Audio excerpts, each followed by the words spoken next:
Allez, on se retrouve sur mon écran. Donc voici la dernière version d'Aria Pro 4.23. Donc effectivement, en termes de voilà, là en termes d'interface, il n'y a pas grand-chose qui change. Vous avez toujours un mini dashboard dans lequel vous allez pouvoir suivre vos performances, mais c'est plutôt à l'intérieur de la bête que ça se passe.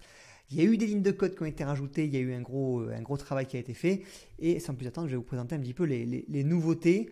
Alors, on ouvre le menu, toujours pareil, comme ceci. Alors vous verrez qu'il y a certains modes qui vont faire l'objet de vidéos spécifiques. Ce serait intéressant de les mettre en avant en action. L'idée là, c'est que je vous présente un petit peu les nouveautés de façon globale. Alors, on va refaire déjà une petite présentation des différentes parties. Parce que vous me dites quand vous arrivez devant une interface comme ça, vous dites oulala, par où je vais commencer? Tout simplement, c'est très simple. Vous avez plusieurs étapes. Step 1, step 2, step 3. Step 4, etc. La step 1, c'est là où vous allez pouvoir choisir votre mode d'entrée. Donc, comment vous souhaitez. Alors, Aria, c'est un algorithme. Vous allez lui donner des consignes. Donc, tout simplement, qu'est-ce que vous allez lui dire pour qu'elle puisse rentrer en position? Donc, vous avez plusieurs types d'entrée. Vous avez le mode automatique. Voilà, je suis qu'on adore. Hein. Moi, tout ce qui est automatique, j'adore. Ok, je pense que c'est aussi ton cas. Et vous avez les ordres un petit peu plus classiques que vous connaissez. Donc, parmi les ordres automatiques, vous avez tous ces modes-là. Et parmi les nouveautés, vous avez, ils sont en dessous, vous avez le mode Alligator. Donc ça, moi, c'est un mode que j'adore. Je trouve qu'il est plus précis, qui est plus pertinent que par exemple le MM Cross. Donc vous allez pouvoir maintenant rentrer avec le mode Alligator, c'est-à-dire quand l'Alligator va croiser, et Aria va rentrer automatiquement en position. On va le voir qu'on va le retrouver aussi en trailing mode. Je vais vous expliquer. Vous avez maintenant les bandes de Bollinger reverse. Ok, donc quand il y a une réintégration des bandes de Bollinger, Aria rentre en position. C'était un mode qui était disponible sur AriaScan, mais c'était pas parmi les entrées automatiques d'Aria Pro. C'est le cas. Vous avez l'englobante, super puissant, génial. C'est une entrée qui est simple, mais qui est super quand on l'active sur des unités de temps pas trop courtes. Style H1, H4, daily. Vous avez le MACD. Vous avez aussi le pourcentage VAR. Alors, pourcentage VAR qui a été totalement repensé. On a bossé dur là-dessus. On a voulu que ce soit le plus smart possible. En fait, le pourcentage VAR, en fonction de. Donc, si on l'active ici, vous allez pouvoir rentrer le pourcentage variation que vous souhaitez. Si vous voulez un pourcentage négatif ou si vous voulez un pourcentage positif. Bon, par exemple, dans cet exemple-là, on va mettre 0,5. Ok. Par contre, il va falloir qu'on le fasse fonctionner avec un stop loss pourcentage. Ok. Ici, on va mettre un stop loss pourcentage avec 1,3. Ok. On clique sur OK. D'accord. Et ici, donc, Aria est prête à être activée. Je vais cliquer sur Buy. Et en fait, tout simplement, qu'est-ce qui va se passer? Alors, au début, le pourcentage de variation, c'était un petit peu organisé différemment, mais là vous allez voir que tout simplement, qu'est-ce qu'on a dit à Aria? Quand il y a une variation du cours de 0,5%, donc à ce niveau-là, Aria va rentrer en position à l'achat. Ok. Donc là on a cliqué sur Buy. Par contre, on pourrait aussi dire quand il y a une variation de 0,5%, ça peut être une zone par exemple ici de résistance, d'accord, hop, elle va rentrer à la vente. Donc vous avez vu, automatiquement elle ajuste finalement le type d'ordre si vous êtes à l'achat et à la vente.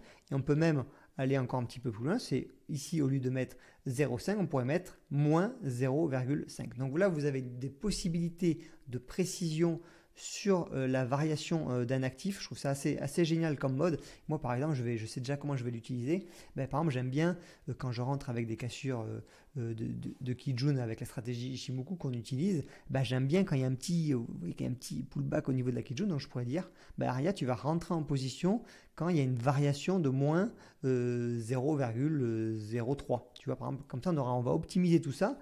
Ça va faire comme un ordre limite.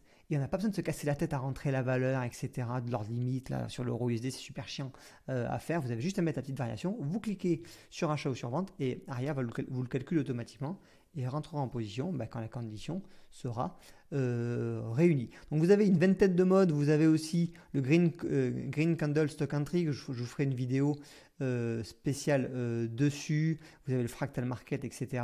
Donc là on est plus sur du Price Action, mais je vous ferai une vidéo. D'ailleurs ça peut être sympa de faire une vidéo sur chaque mode avec une mise en application.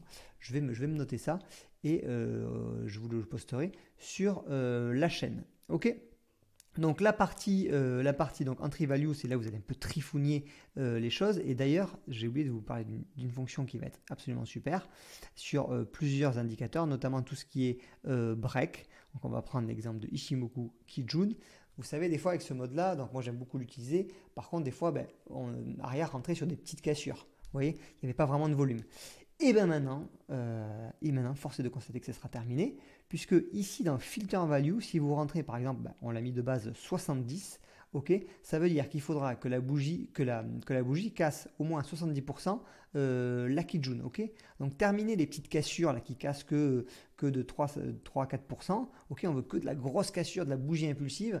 Et c'est ce qu'on va pouvoir faire ici dans Filter Value. Donc on va pouvoir renseigner à partir de 50%. Et en fait, ça va reprendre un petit peu le mode que vous connaissez sur AriaScan, le Medium, 8 ou Low. Ok, donc là vous allez carrément avoir beaucoup plus de précision. Vous allez dire, ben voilà, moi je veux que de la grosse bougie, je veux des probabilités qui soient très élevées. Je veux que quand ça casse à 80%, que la bougie casse à 80% la Kijun. Ok, et bien à ce moment-là, Aria rentre en position. Donc ça c'est hyper puissant et c'est un mode qui me tenait à cœur. Et vous pouvez le faire aussi évidemment sur les bandes de Bollinger et sur tout ce qui est cassure. L'étape 2, il n'y a pas grand chose qui a changé, c'est toute la partie money management. Donc ça, vous le savez, hein, vous rentrez tout simplement vos paramètres et Aria va les respecter comme un robot, comme un bot. Vous n'allez pas vous envoyer en l'air avec ça. Vous savez votre petite ceinture de sécurité des fameux 2%. Ok, donc Aria vous protège quand il y a une perte de capital de 2%. Elle s'arrête de trader pour vous protéger des émotions, etc. Consecutive loss, consecutive win. Vous définissez un max profit daily, un max loss monthly, etc. Ça vous permet par exemple ici, je vais dire voilà, je veux lancer une approche statistique et je veux qu'Aria bloque, ne trade plus quand on arrive à moins 3 et je veux qu'elle arrête de trader quand on arrive à plus 6%. Donc vous savez déjà à l'avance en lançant Aria, et ça c'est absolument fabuleux, que votre compte va se situer entre moins 3 et 6%. Ok, donc ça c'est absolument génial et ça vous permet simplement de vous détacher des écrans parce que vous connaissez votre risque. Votre risque sur cette approche statistique que vous allez mettre en place sur le mois je sais pas, mois de septembre par exemple, vous savez que vous risquez au maximum 3%. Voilà, donc vous pouvez ajuster toute cette partie money management qui est voilà, on parle beaucoup de gestion du risque en trading, c'est une partie importante. Au niveau des stop loss, il n'y a pas de nouveauté en termes de stop, il y a vraiment, il y a déjà vraiment beaucoup de choses et voilà, il y a des stops sur la volatilité qui sont calculés par rapport à la volatilité du marché, par rapport au point, par rapport au D-Halo, par rapport au stop U, moi ça va être mon préféré. Vous pouvez rentrer aussi un stop précis en prix. Le Halo costume, vous pouvez aussi jouer sur les time frames. Ok, donc là au niveau des stops, il n'y a pas grand chose à faire. Au niveau des take profit, vous avez les take profit, vous avez les bandes de Bollinger, ça y était déjà dans la dernière version. Donc par exemple, si vous prenez, vous pouvez très bien faire une stratégie, là je la vois, je la pense là, vous voyez, je l'ai. Donc bande de Bollinger, take profit, ok, vous rentrez ici, vous dites à rien, tu rentres sur une bande de Bollinger reverse, je veux une belle reverse, au moins du 70%, ok, et tu me sors, et tu vas me chercher le TP sur la bande de Bollinger supérieure, si c'est pour un achat. C'est pas mal quand même, tu vois. Donc tout ça, tu es automatisé, tu crées ton bot de trading basé sur les bandes de Bollinger, tu es tranquille et t'as plus à t'en soucier, tu sais qu'Aria va respecter, voilà, c'est un bot, hein, Aria, c'est un algorithme, et donc il n'y a pas d'émotion. Donc toute la partie TP, ok. Au niveau des trailing modes, alors trailing mode, il y en a beaucoup aussi. Effectivement, ils correspondent souvent aussi au mode d'entrée. Donc on retrouve parmi les nouveautés l'alligator, donc vous rentrez sur un croisement et vous sortez sur l'autre, finalement un petit peu comme le MM Cross. Vous avez le Close Moving Average qui n'était pas, donc vous rentrez sur une cassure, par exemple, on aime bien faire les petits U, hop, sur les MM7, si ça recasse dans l'autre sens, un petit peu comme la Kijun, et vous sortez de position. Vous avez votre twist Ishimoku, ça c'est aussi super, voilà, quand votre nuage il twist dans l'autre sens, ça veut dire que la tendance est en train de s'inverser, donc hop, Aria coupe automatiquement la position. Et tout ça, en fait, les trailing modes, c'est quoi? J'aurais peut-être dû commencer par ça. C'est tout ce qui va permettre de gérer votre position. Donc, vous allez donner à Aria des consignes. Vous allez dire, voilà, tu vas, le trade, il est parti. Quand il y a une cassure qui joue inverse, tu sors de position. Quand ça casse une moyenne mobile X, tu sors de position, quand ça, voilà. Donc vous pouvez accompagner tout ça, votre trading, ça peut être des sorties de position ou ça peut être aussi déplacer votre SL en SL suiveur, ok. ok, pour accompagner les profits, sécuriser les profits. Il y a le Halo Plus, etc. La différence entre les plus et les moins, il n'y a pas de moins, pardon. La différence entre les plus et les pas plus, c'est que les plus, ils vont travailler uniquement dans votre zone de profit. Ok, donc par exemple, sur une Ichimoku Kijun, Kijun, ça veut dire que même quand il y a un croisement inverse de la Kijun dans votre zone de perte, Aria va couper en position.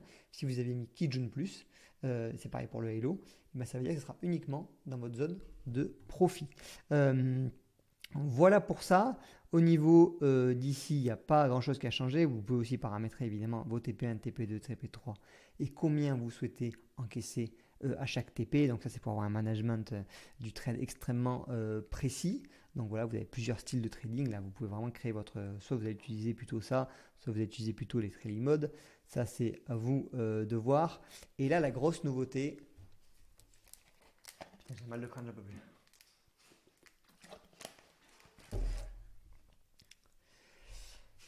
La grosse nouveauté qui va amener énormément de choses pour tout ce qui est approche automatique, full auto, etc., c'est le double trend filter. Vous avez un double trend filter.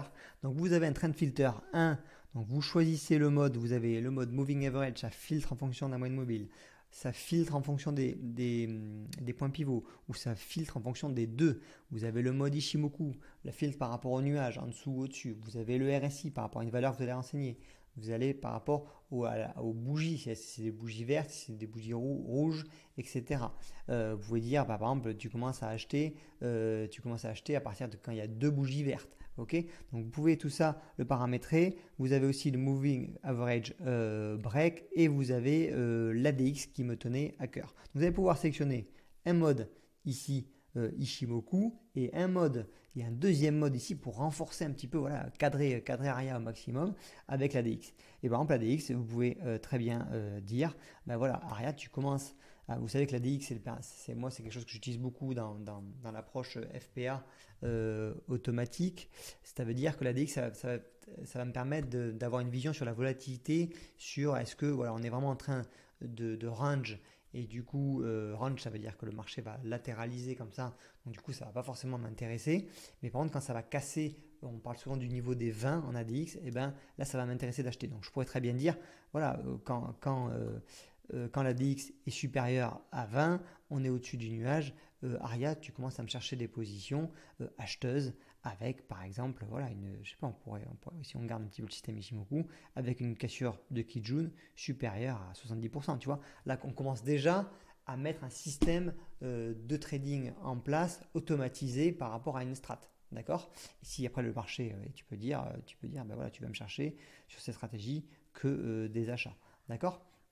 Donc vous avez vu là très rapidement, j'ai commencé à bricoler un petit truc, j'ai commencé à créer finalement mon bot, hein, c'est mon bot de trading, et après je vais laisser tourner, et que là où je vais aussi devoir agir, c'est de mettre des règles de money management. Tu vois, tu peux aller un petit peu plus loin, dire voilà, au bout de 2 consécutives loss, tu t'arrêtes, et c'est-à-dire 2 pertes d'affilée, et quand tu arrives à faire un TP, ok, tu sécurises et on reprendra le lendemain. Tu vois, donc on met un système en place qui va travailler pour nous, et à partir de là, on n'a plus besoin de rester évidemment devant les écrans puisqu'on connaît les règles. Les règles, elles sont là, elles sont juste en face, elles sont pour vous, et c'est Aria qui va les appliquer. Donc double trend filter, ça va être absolument génial. Donc, ça augmente les probabilités et les possibilités en termes de personnalisation. Vous avez toujours les level filters. Donc le level filter, je vous le rappelle, c'est tout simplement, vous allez définir une borne haute et une borne basse. Borne haute, borne basse, et Aria aura l'autorisation de chercher des entrées uniquement entre ces deux bornes. Donc ça permet de trader vraiment les zones, et c'est aussi hyper puissant. Sur toutes ces règles-là, après, il n'y a rien qui a changé. Vous pouvez évidemment le clock filter, paramétrer Aria, de commencer à trader de 9h à 18h uniquement sur le marché Europe. Vous pouvez dire d'être activé pendant, par exemple, voilà, tu mets un setup en place, tu dis si dans les 2 heures, ça ne s'est pas déclenché, tu désactives, etc. etc. Donc, vous avez plein de choses, et là, vous avez le numéro ID que j'utilise beaucoup quand tu veux pouvoir mettre Aria dans les deux sens. Par exemple, sur l'euro USD, tu peux lancer un setup à l'achat avec des filtres, et tu peux lancer le même setup à la vente. Donc, à ce moment-là, il faudra mettre 2 fois l'euro USD en bas et mettre un 42 et un 43, un à l'achat et un à la vente. Voilà pour cette version d'Aria, donc la plus complète jamais développée par Green Bull. Vous avez vu que, ben voilà, pour ceux qui parlent souvent de bots de trading, etc., là, voilà, vous codez votre bot. Enfin, vous codez même pas, on a codé pour vous. Et vous sélectionnez les paramètres, il y a tous des paramètres qui sont cohérents. Vous avez la partie money management, la partie entrée, la partie sécurisation, la partie un petit peu plus personnalisée, la partie filtre de tendance, la partie time filter, etc. Donc voilà, vous faites votre propre système. Et après, l'exécution, je vous le dis, l'exécution, ça ne vous regarde plus. Le but des algos, c'est de déléguer tout ça à la machine. Ok, vous concentrez-vous sur la recherche de valeur. Ok, j'ai mes paramètres qui sont cohérents, qui fonctionnent. Par exemple, moi j'ai des templates que vous pouvez d'ailleurs aller télécharger dans le groupe AMO, ils fonctionnent. C'est-à-dire, moi, dès que c'est en tendance, je gagne de l'argent. Ok. Par contre, mon job, ça va être quoi? Ça va être simplement trouver la valeur qui est en tendance. Parce que si je prends une valeur qui est en range pendant une semaine, je ne vais pas gagner d'argent.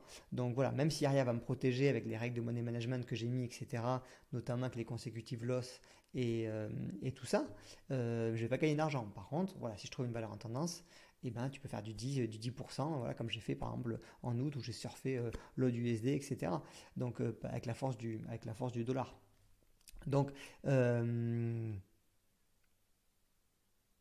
où j'ai surfé une paire pendant plusieurs jours, plusieurs semaines pendant que j'étais en vacances. Donc voilà, vous avez toutes les possibilités, toutes les cartes en main.